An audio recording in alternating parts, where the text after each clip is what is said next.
we get it. But now over to Europe.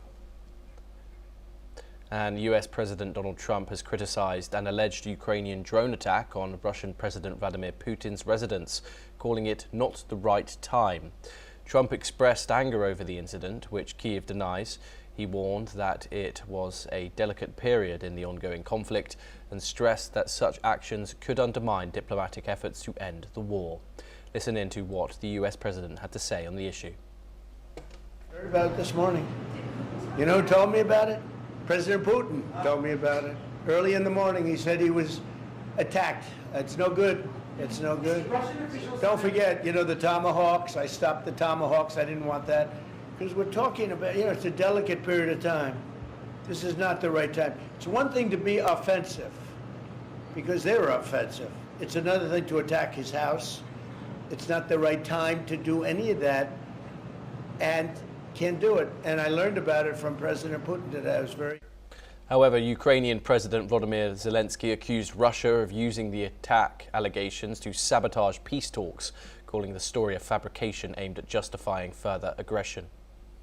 Joining us now is Glenn Grant, the ex-advisor to the Defence Minister of Ukraine. He joins us live from Riga in Latvia. Glenn, it is always a pleasure to talk to you. Thank you very much for joining us on this story in particular. Of course, this comes just a day after Vladimir Zelensky and Donald Trump are all smiles seemingly in the White House. No serious significant breakthrough, however, of course, security guarantees were at the top of the roster. However, today we have Donald Trump reacting to something that Vladimir Putin has directly told him. Is the United States verifying Russia's claim, do you think, or is Washington simply reacting to what Vladimir Putin tells the US president directly? Well, I think it's pretty obvious that this is just an FSB trick. There is no value in Ukraine trying to attack Valdai, which is Putin's home, primarily because Putin wasn't there. That's the first thing, and they're able to track where he is most of the time. And the secondly, because Valdai is probably the most heavily fortified air defense zone in the world, this is just typical of Putin to readjust the whole dialogue by telling Trump something, and Trump clearly believes Putin before he believes his own team. They won't find any evidence of an attack because there wasn't one. So I think that Putin has done it again, you might say, and upset everything that Zelensky has tried to do. Glenn, and Moscow, apologies, Ukraine warns that Moscow might use this as justification for harsher strikes and also, of course, dragging out diplomacy further after the gains made yesterday. If Russia escalates citing this attack, do you think Washington holds Moscow responsible in the circumstances under Donald Trump?